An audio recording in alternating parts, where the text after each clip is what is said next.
To the land of the lost. To the land of the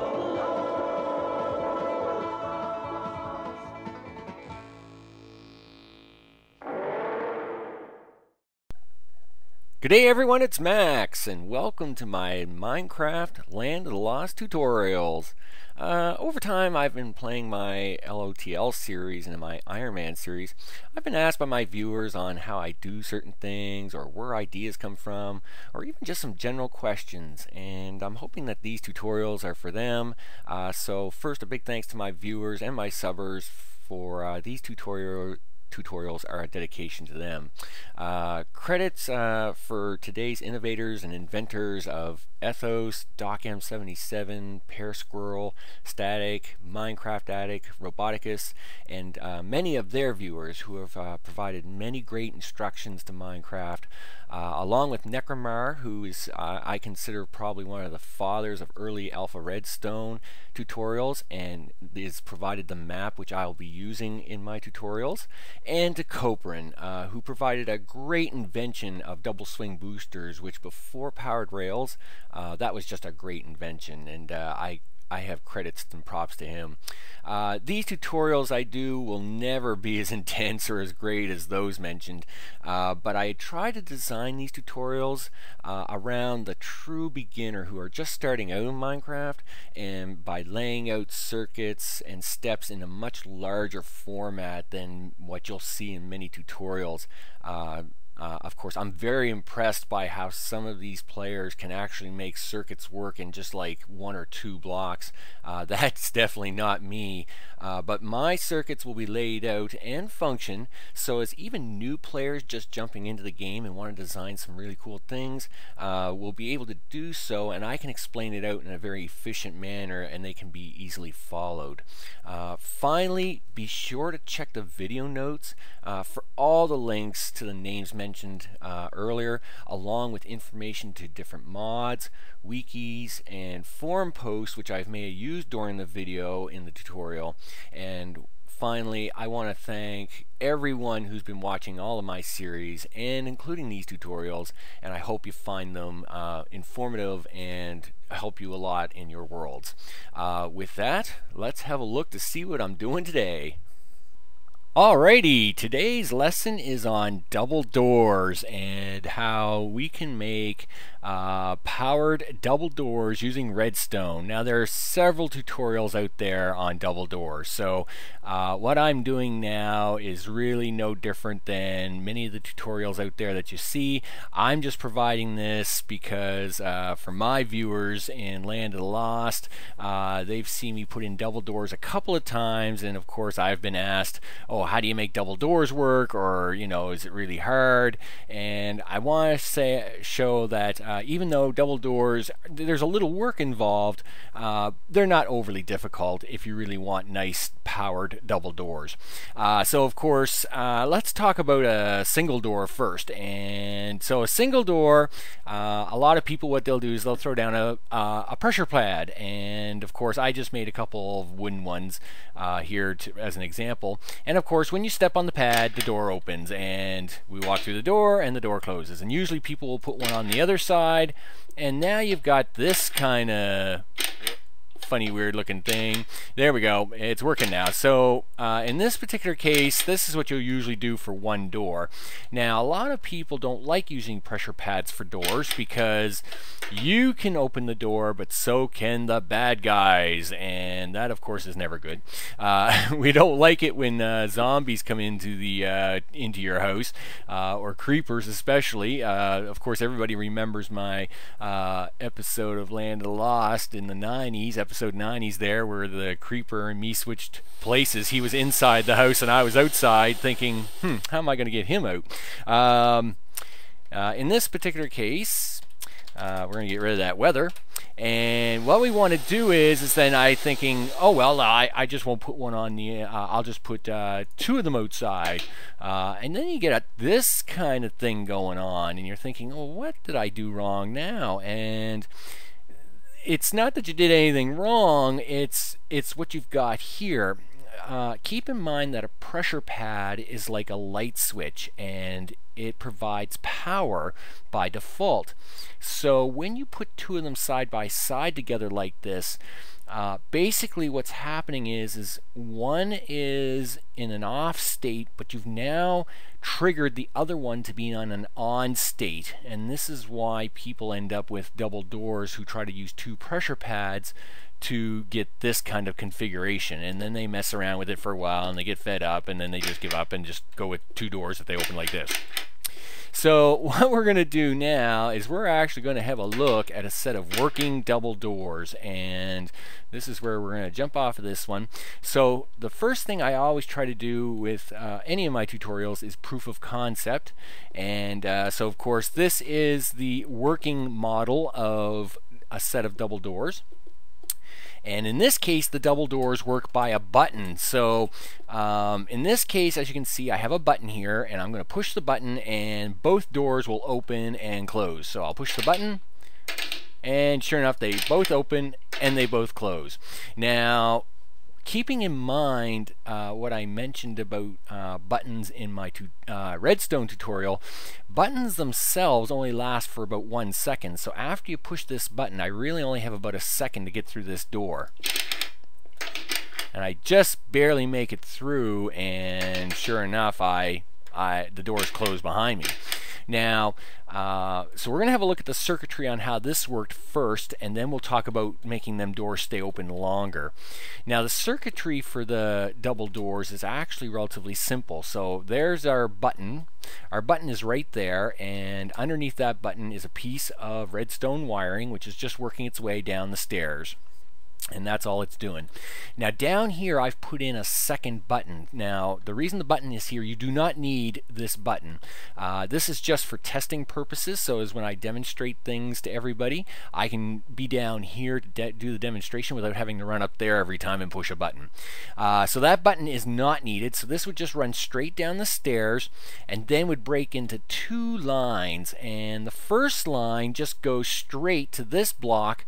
And as you can see here, we have a torch that's turned on by default underneath the first door. And so what happens is, of course, this then comes in when you push the button. It provides power, and anytime a torch gets power, it burns out. So of course that means this torch would go off and the door would open. Now we also have a line coming in. The second piece of this door, the other half of the door, comes in here, and this funny block is in the way, and we're going to talk about that in a second. Then comes around here to this torch, and this torch, you'll notice, is in the off state at the moment. So what I'm going to do is I'm actually going to take this out here for a second and just run wire right over it, and you're going to see something really quirky. So once again, we've got two torches, both powered right beside each other, just like the two pressure plates we had earlier on the introductory. And you'll notice that we've got the same problem as with the two pressure plates. Two torches beside each other, one of them is going to cancel the other and make it into an on state. And this is why you end up with this funny open door policy. And the worst part is that will just never go away, right? So you notice how like the doors are totally running backwards now. It's just a mess. So what is this funny little block we have here?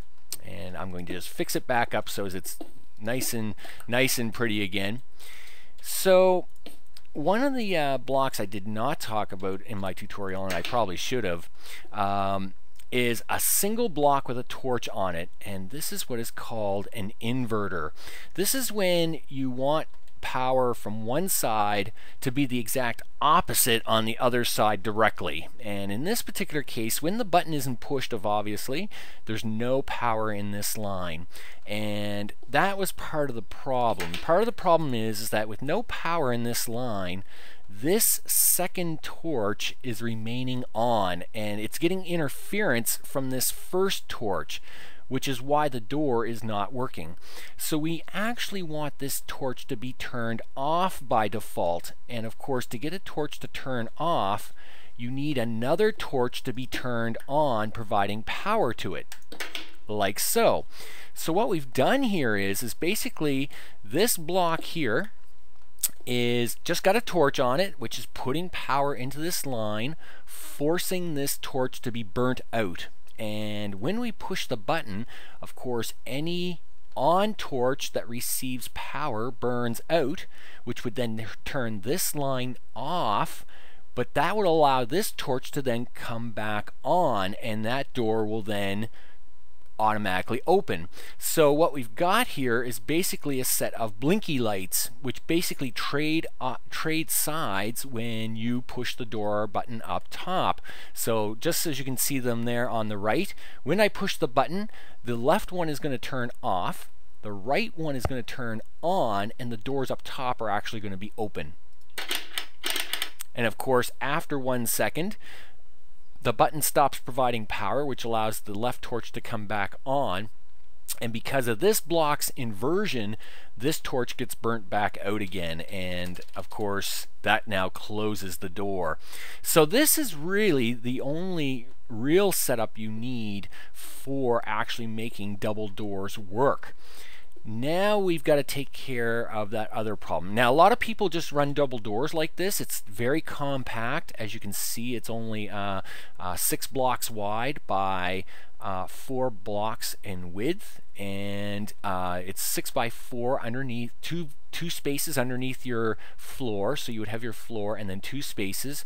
So this little 6 by 4 configuration does work well, and as long as you don't mind the quickness of the button, then of course you're set to go, right? So if you don't mind the button being 1 second long, then that's great.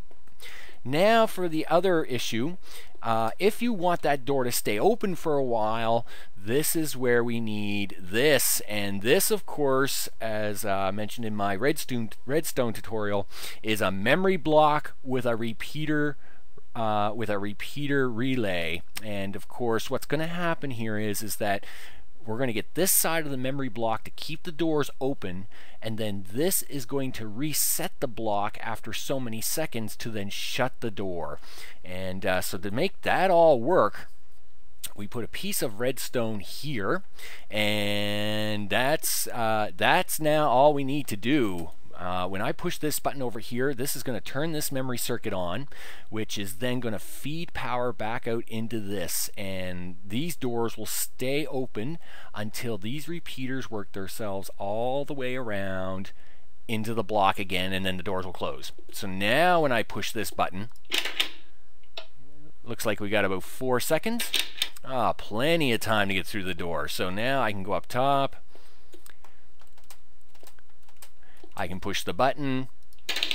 Lots of time to get through that door now. Plenty of time. Got to be at least 4 seconds there. So with a memory block repeater reset added to the mix, you do need a little bit more surface area. So basically what we have here now is a block 9 by 8. And so that's I think it's 9 by 8.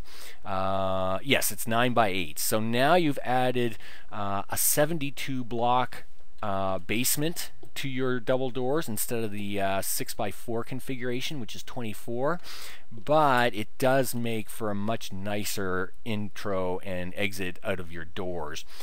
So now what we're going to do is now that we've seen the proof of concept in action, we are now actually going to build it. And so of course here we have the set of doors. We've tried our pressure plates. It looks really quirky. We're thinking, huh? I don't get it. And we are now going to actually build our set of doors, some automation. Now to make things nice and easy on myself, right in front of the doors I changed the blocks so as I knew where the doors were. So here's the front blocks, and then these 2 blocks are the doors. So to do this, we are now going to put 2 blocks right underneath, so there's only a 1 gap space between the block, the floor and this block, and we'll put our 2 torches up. And already we have our first problem. Uh-oh. And of course there's the problem. One of the doors isn't going to cooperate. So that's okay though. We're going to take care of that.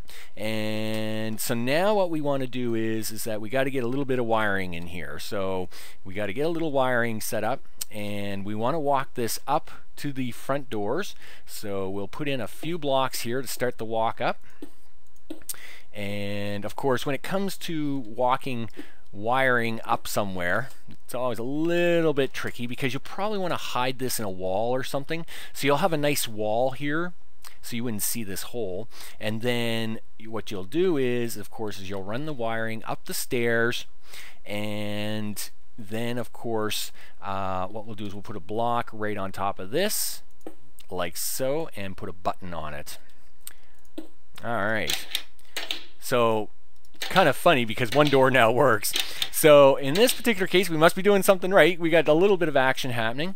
Now, as I mentioned, I like to put a test button down below so as I don't have to keep running up there all the time. So I'm just going to put my test button right there, and that way I can push it and see them working without me having to run up. Now that takes care of this first door. Man, if it was only that easy, huh?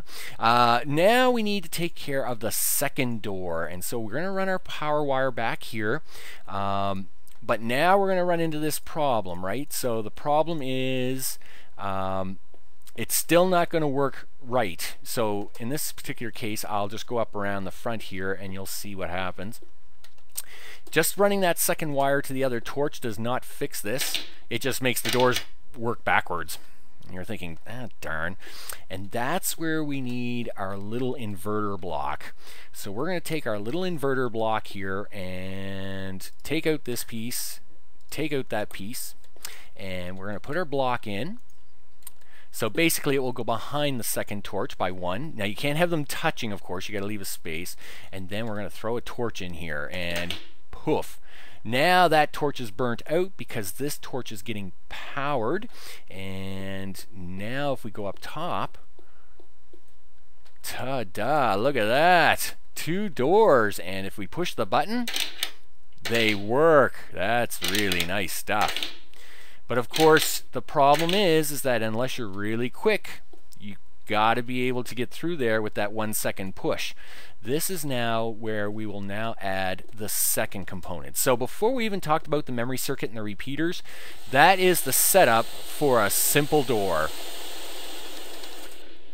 And we'll just get rid of that rain because it just gets too noisy. So the wire runs down. The first wire just plugs into the door. It works. The second wire plugs into this inverter box and then just changes the torch off, and then it works. Now what we want to do, of course, is we want to now have a memory circuit and a bunch of delayed repeaters. So now in this particular case, and I'm just trying to get the line up correctly because lining these things is always tricky.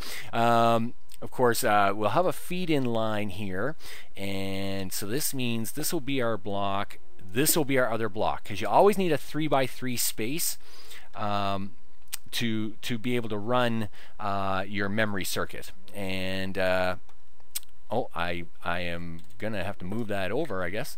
I'm actually building out one up, so I need to add another row of stones here. So we'll just quickly do that.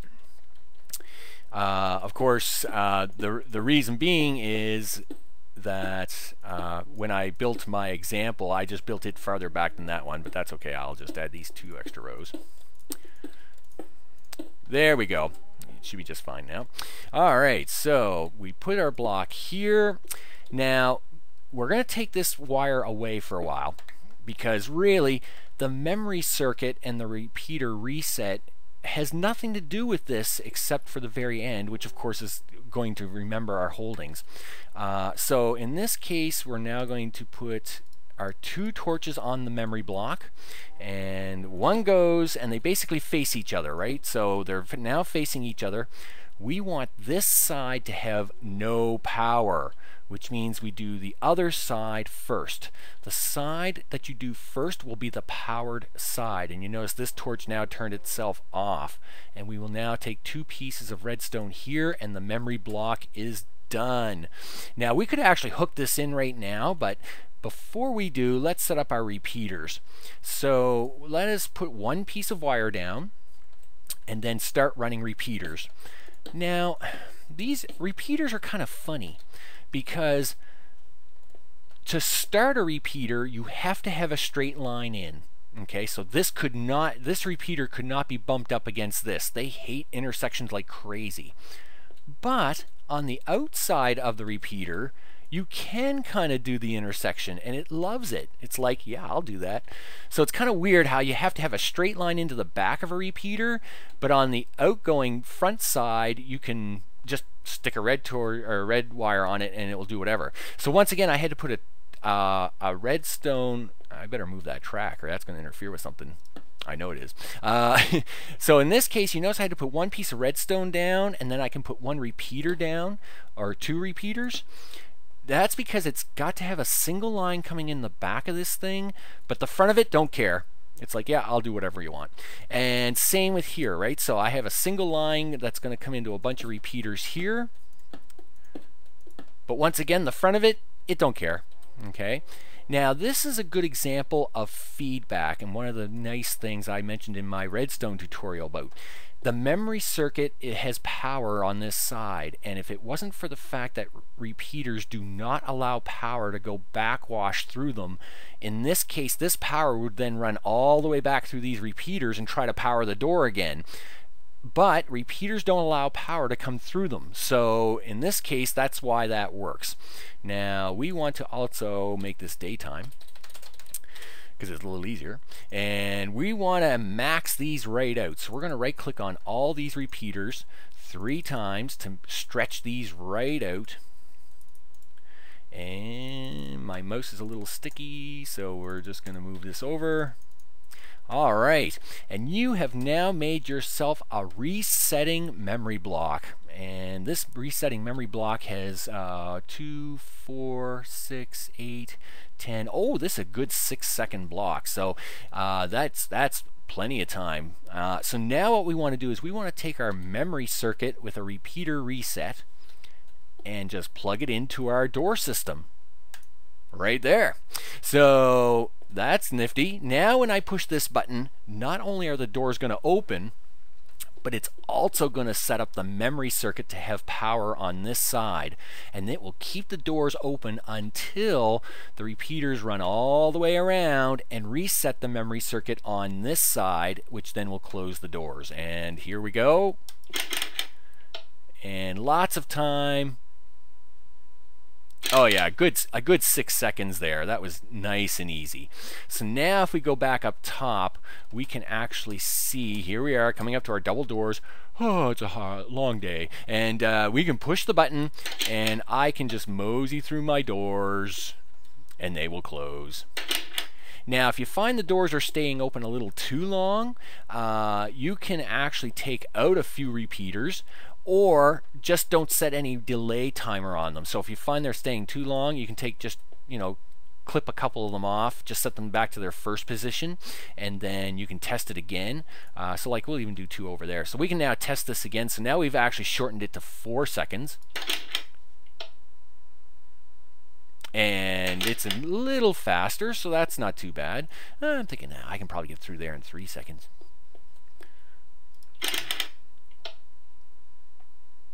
There we go. So that's pretty good. And the nice part is that you don't even need these repeaters if you don't want to. You could just run redstone wiring.